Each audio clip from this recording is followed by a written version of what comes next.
The first thing is literally to get your mind together. What is your mindset? And so I want to just briefly read to you what mindset says. It says a mindset is an established set of attitudes of a person or group concerning culture, values, philosophy, frame of mind, outlook, and disposition. It may also arise from a person's worldview or beliefs about the meaning of life. So, what is your meaning of life? What is your meaning of a relationship? What is your meaning of an extraordinary relationship? All of that takes place and plays a part into if you are even able to create an extraordinary relationship, because you may believe that you are doing all of the things, right? But in fact, you are maybe lacking in some areas. But because we have blind spots, because we have blinders, we can't really see everything that is going on within ourselves. This is where our partner comes into play, where he is pointing out your flaws to you. And a lot of times the delivery is not the best.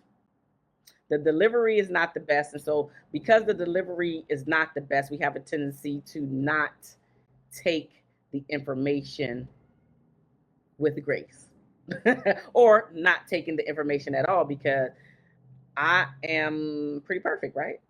You are pretty perfect, right? And so when your spouse comes to you and shares some news about you and that is not in a positive light, we have a tendency to allow our defenses to come to the surface versus just settling in, talking about the delivery later on, but receiving the actual information. Because the truth of the matter is, if not 100%, there is a high percentage of what he is sharing, what he's complaining about, that is true about how you're showing up, whether or not you can see it.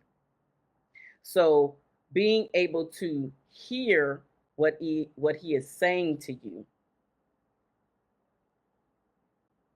receive it.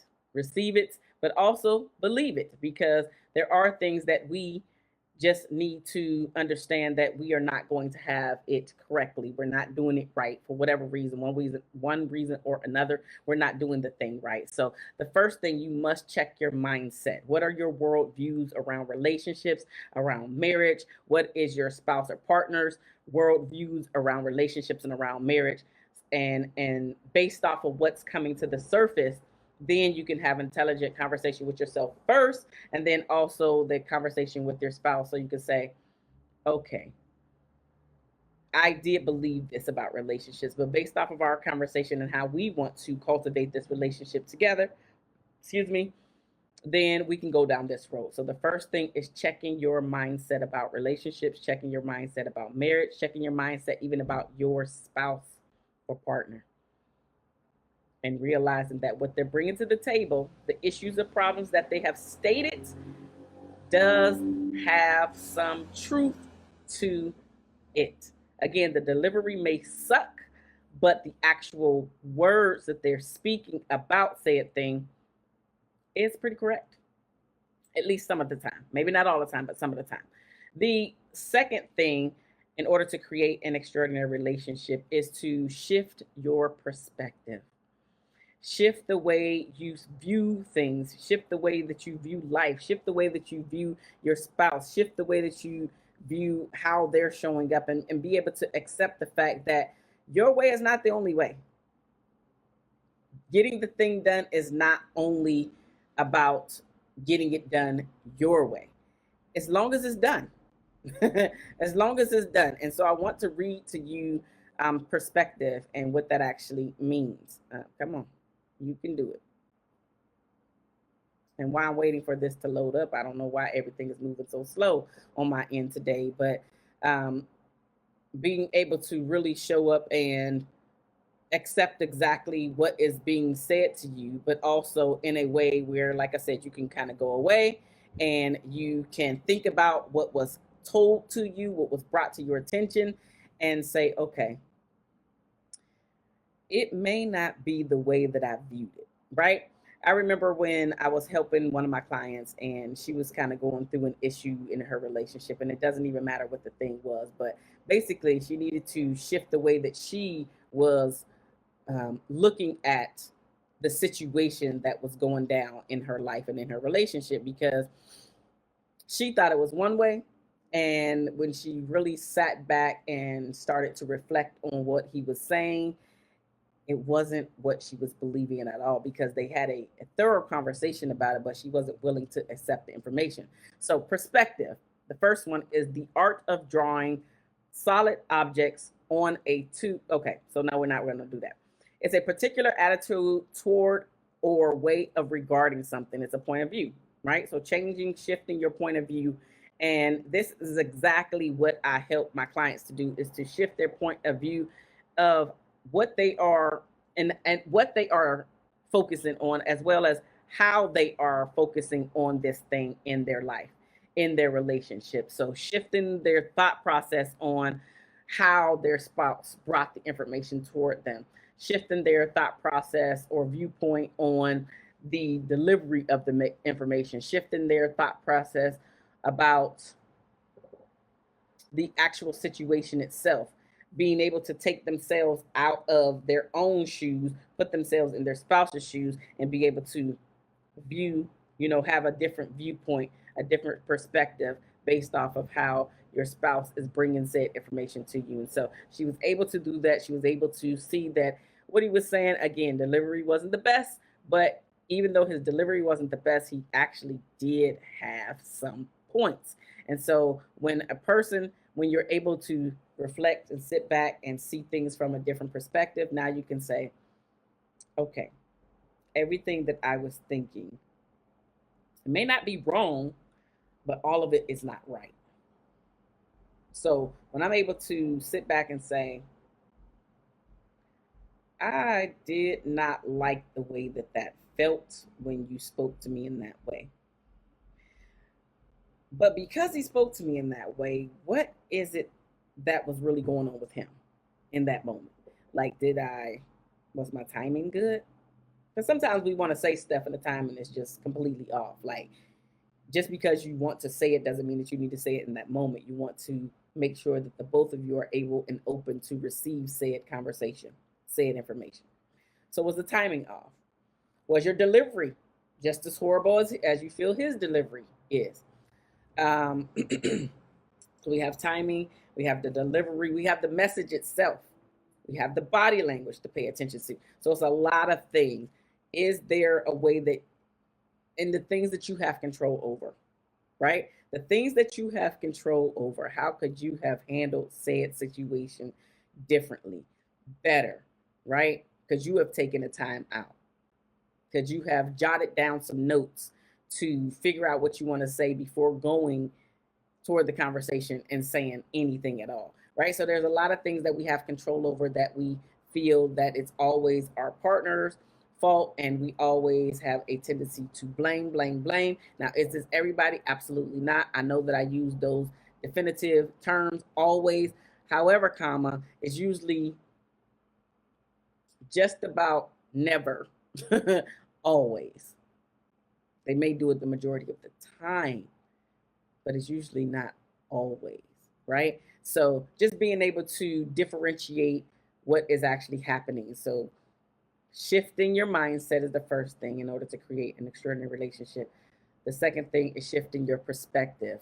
And what is your viewpoint around this particular thing, this situation? Again, go back to the relationships as a whole, go back to marriage as a whole, go back to what your family unit looked like and what are your beliefs around that. So that's the second thing. The third thing is to shift the way that you are showing up. Many of us have been exposed to toxicity, and we believe that this is just the way to do it because this is the way it's always been done. This is the way you've always done things. And just because you've always done things a specific way does not mean that you are doing it the correct way. It just doesn't mean that you're doing it the correct way. And so making sure that you can and that you will decide to do things differently in order to make improvements, in order to show up differently, in order for you to feel good about yourself. So you can say, I actually did try everything. I did. I tried everything, but it just didn't happen for me. It didn't happen for this particular conversation. and understanding that it is okay, but realizing that you are becoming more aware of how you are showing up, the things that you are doing, the things that you are saying, the things that, all of the things, just being more aware, more conscious of everything that is happening in your life, because it's happening for you, it's not happening to you. So how many things have you done, how many things that have been done to you that you have learned lessons from, and then being able to become more aware of them so you don't have to keep repeating the same thing over and over again. So how are you showing up differently in order for your relationship to be what we deem as extraordinary? How are you showing up differently? And this also takes me into you taking full responsibility for your actions, for your reactions, for your responses, for the things that you promised to do but didn't do, right? For all of the things, taking responsibility. How are you showing up? Because you only have control over you. You only have control over how you respond, how you react, the things that you say, the things that you don't say. When you're leaning in to speak, when you want to touch your partner and you know that that's their love language, but you don't do it, or you know that their love language is words of affirmations, but you hardly ever give them words of affirmation. So, what are the things that you are doing that you can control, where you can show up differently? So now you're changing the trajectory of your relationship one small act at a time. Because most people think that you have to do all of these extraordinary, huge things all the time. It's just not true. It's the little things that compound day after day after day after day after day that makes the huge difference in how your relationship is unfolding. Fourth thing to make an extraordinary relationship is to prioritize yourself. Now, why is this one on the list? It is on the list because when I'm coaching some of my clients, when I am coaching them, the sentence that I hear a lot is, I have lost myself. I lost myself.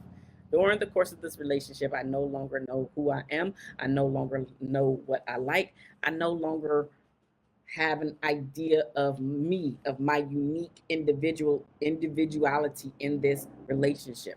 I lost all of myself because I was giving myself to the kids, I was giving myself to my spouse, and I was never on my list. So prioritizing yourself is going to help you to be and bring your complete self to the relationship at all times. At all times. Being able to go away with friends or just by yourself for a few hours, a few days, whatever the time frame is that you need, being able to go away and do those things allows you to recharge over there. It allows you to get reset over there. So when you do come back into your family, when you do come back with your family, when you do come back with your spouse, now you're like, okay, I can actually listen to all the issues and problems. I am able to fully engage with my child or children. I'm able, if you have small children, you're able to get down on their level, on the ground or wherever they're at, and do the things that they want to do. So you're fully interacting with your family, where you're fully able to show up and be present with your spouse, and you're not thinking about work when you're with your family or your spouse, and then you're not thinking about your family and spouse when you're at work. So where you're able to separate the two and be fully present with your partner. So prioritizing yourself is just as important in order to create an extraordinary relationship, because then you have not lost you. You have only gained. Your child or children has gained more of you. Your husband or partner has gained more of you, and you're able to show up in a different way. You're happier, you're lighter, literally and figuratively lighter. You feel more relieved because you're not carrying all of the stresses and thinking about all of the to-dos that you have to do allowing everything and everybody to be above yourself. At some point, you have to slow down and put you first. At some point, you have to slow down and put you first. So, prioritizing yourself. The fifth thing is making sure that you are open and vulnerable, especially about the things that you don't want to talk about, the things that happen in your life, all those things that we try to keep secret, keep them swept up under the rug. Have to be open and vulnerable about those things. What I'm finding more and more is that confidence is something that a lot of us say, verbally say, but it is not something that we believe deep down in our heart of hearts. We don't believe that we are confident in the things that we're saying. And that really shows up in your actions.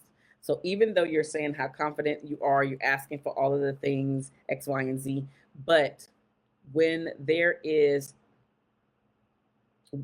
when one of your values are triggered or tripped up or stepped on, crossed over, meaning boundaries,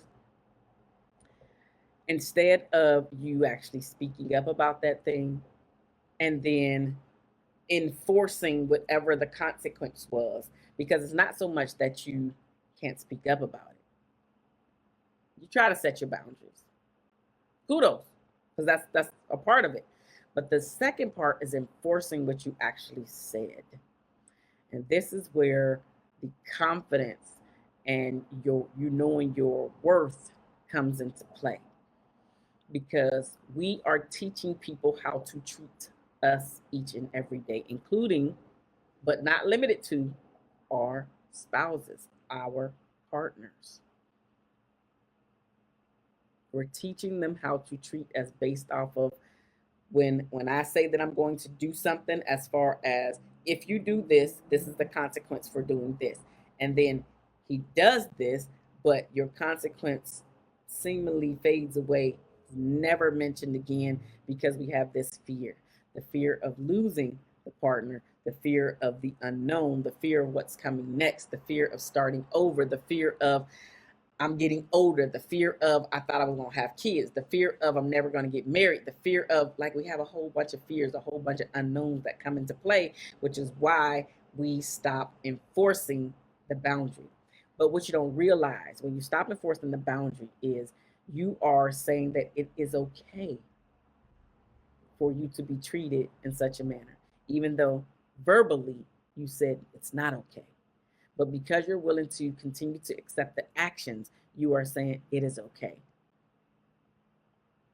And then this is a trickle effect, because your partner may have respected you, but now the respect is being chipped away every time you say that you're going to do something and then don't enforce the boundary. I'm going to do this. Don't enforce the boundary. That respect level is being chipped away each and every time. And it's because even though you're using this, you're not enforcing what you said. So we do have to be open. We do have to be vulnerable. And we have to continue to put those boundaries into place, but not only put them into place, but also to enforce them. The next thing is to create an extraordinary relationship is to forgive and watch. That's what I say. I know a lot of people say forgive and forget, but the truth of the matter is you hardly, unless you are suppressing a memory, you are not forgetting the thing that happened to you, the thing that pissed you off, the thing that violated you. You are not forgetting that thing. So I like to say forgive and watch, because forgiveness, and I won't go down this rabbit hole, but forgiveness is not for you. Forgiveness is not for the other person. That's what I meant. Excuse me. Forgiveness is for you. Forgiveness is for me. So when somebody does me wrong, when somebody's talking trash about me, when my spouse I feel like is doing me wrong, I must forgive him. But it's not for him. It's not because I am condoning said behavior. It is not because I am saying it's okay to treat me a certain way.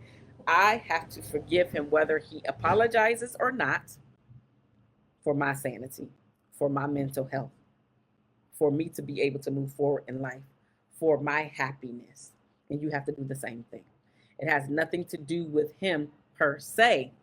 It has everything to do with you and you being able to move forward and you not being frustrated hours later, days later, weeks later over this same thing. You're not harboring the things that were done to you in a wrong way, and now it's turning into bitterness and resentment. That does not help you to get to the next stage. So forgive. You must forgive, because if you're a Christian like me, and you know I talk about it here, God has already forgiven you for all the things that you do. And it really says in the good book, the Bible, how do you expect to be forgiven when you can't forgive? So specifically, how do you expect to be forgiven by God when you can't forgive other people? You must forgive in order to move forward. But now here's the watch part. You don't forget, as I mentioned, you don't forget all of the ugly stuff that was done to you unless you are suppressing a memory. So watch them. Make sure that their apology matches up to their future actions. You watch, because you want to give people the opportunity, your spouse, you want to give them the opportunity to mess up. You have the conversation, and then there's a time period that you have to give them in order to correct said behavior. Because during this correcting said behavior, there are going to be times when they revert back and do what was comfortable for them, because they're also learning new behaviors. So you have to give them a time frame for them to correct it and for it to be the thing, right? However, it should not be where you are correcting them every single time they apologize. I'm never going to do this again. And then here's that thing once again. Apologize, never going to do this again. And then here's the thing. They didn't mean it. And this is where you know that you have the confidence and self-esteem and knowing your worth, because you're like, nah, this ain't working, bruh. This ain't working. I'm actually tired of having the same conversation. Now, am I saying that everybody's going to be perfect? Absolutely not. Absolutely not. So forgive and watch. The seventh and final thing is that you must speak up. Some of the clients that I deal with have a tendency to believe that their spouse is a mind reader. None of us are mind readers. So intellectually, we know that nobody can read our minds. But for some reason, when it comes to our spouses, we think that they should just know. They should just know how to treat us. They should just know that I want to be hugged in that moment. They should just know that I need a shoulder to cry on. They should just know, you fill in the blank. And the truth of the matter is, unless you have had periods of conversations where you talked about this specific thing, you may have to direct your spouse in order to get your needs fulfilled. And a lot of us don't want to do that. We believe that our spouse is just supposed to know how to do said things, how to treat us. And yes, there are across the board generalized ways to be treated. Yes, got that. However, the big picture, all of us have dated multiple people. And just because I dated him doesn't mean the same way I dated him, I'm going to be able to date him over here the exact same way and everything falls in line. No, they're two different people. So there are some generalizations, absolutely, but by and large, we are individuals, and what he liked, he may hate. And so in order for me to stay in this relationship and bring happiness to him, which that's a different story, but I'm going to go with it for now, I have to do things differently. Or maybe I do the same thing. Oh, that works for him too. But this one that I was doing, that was my go-to, don't work for him. So we got to switch up our behaviors. But this is how we are creating extraordinary relationships. This is how we are creating extraordinary relationships.